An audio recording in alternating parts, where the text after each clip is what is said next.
Hello students, आज हम पढ़ेंगे एक स्पेशल क्वेश्चन। हम सभी बीट्स फिनोमेना के बारे में जानते हैं कि सर जो बीट फ्रीक्वेंसी होती है वो F1 माइनस F2 होती है।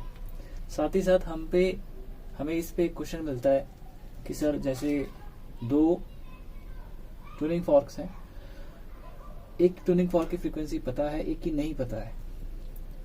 दोनों को जब साउंड करवाते हैं एक साथ तो कुछ ना कुछ बीट फ्रीक्वेंसी होती है। उसके बाद जो अननोन वाली है उसकी वैक्सिंग या वैनिंग करवाते हैं, उसको लोड करते हैं वैक्स से या फिर उसको फाइल कर देते हैं। और फिर उसके बाद पूछते हैं कि सर बीट फ्रीक्वेंसी बढ़ रही है तो बताइए कि अननोन क्या थी, या बीट फ्रीक्वेंसी घट रही है तो अननोन क्या थी। ऐसे क्वेश्चन को कैसे हम सॉल्व कर सकते हैं? देखिए, इसके लिए हमें एक इस तरह का डायग्राम बना लेना चाहिए। जैसा कि नॉर्मल एक्स वाई एक्सिस होती है वैसा बना लेना चाहिए। यहां पे लिखना चाहिए वैनिंग या फिर फाइलिंग। यहां पे लिखना चाहिए वैक्सिंग या फिर लोडिंग विथ वैक्स। इसी तरह से यहां पे हमें लिखना चाहिए F माइनस F बीट, यहां लिखना चाहिए F प्लस F बीट। और इसी तरह से जैसा कि आप जानते होंगे कि फर्स्ट क्वाड्रेंट है, सेकंड है, थर्ड है, ये फोर्थ है। फर्स्ट क्वाड्रेंट में दोनों पॉजिटिव होते हैं, एक्स कोऑर्डिनेट वाई कोऑर्डिनेट दोनों पॉजिटिव होते हैं। तो यहां पे लिखेंगे अपन F बीट इंक्रीज।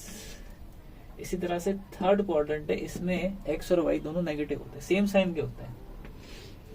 तो यहां पर भी लिखेंगे अपन F बीट इंक्रीज, मतलब जब फर्स्ट और थर्ड क्वाड्रेंट है दोनों एक्स और वाई कोऑर्डिनेट के साइन सेम है तो यहां लिखेंगे F beat increase, F beat increase. और यहां पर भी इसी तरह से F बीट देख सकते हैं कि सेकंड क्वाड्रेंट में एक्स नेगेटिव वाई पॉजिटिव होता है तो F बीट डिक्रीज लिखेंगे यहाँ पे।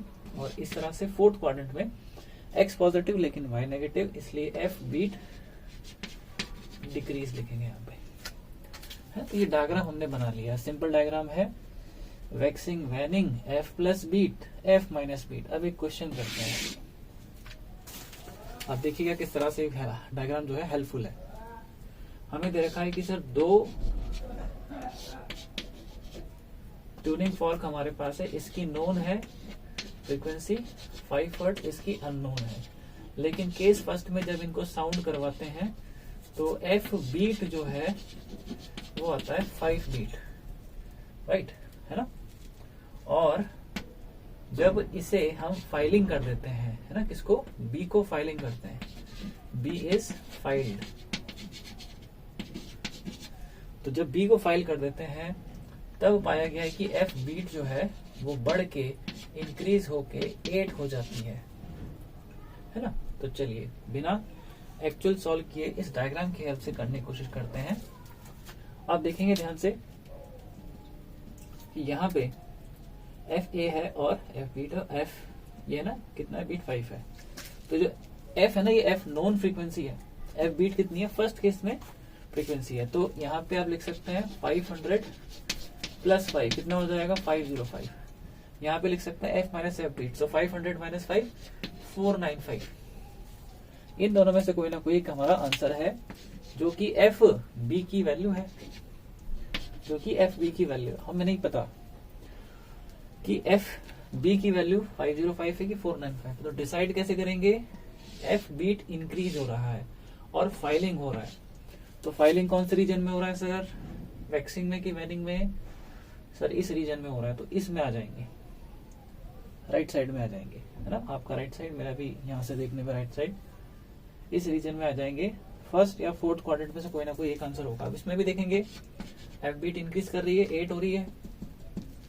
इंक्रीज किस में हो रही है? इसमें हो रही है। इसका मतलब ये रीजन जो है वो जीत जाएगा।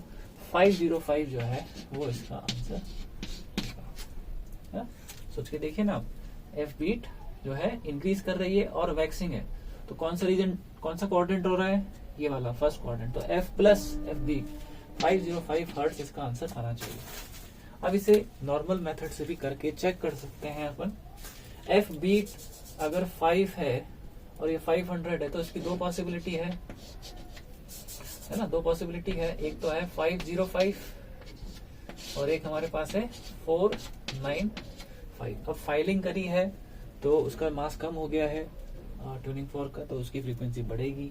505 से 506, 507, 508, यहाँ पे 496, 497, 498, सभी के साथ डिफरेंस निकाल के देखिए 500 का।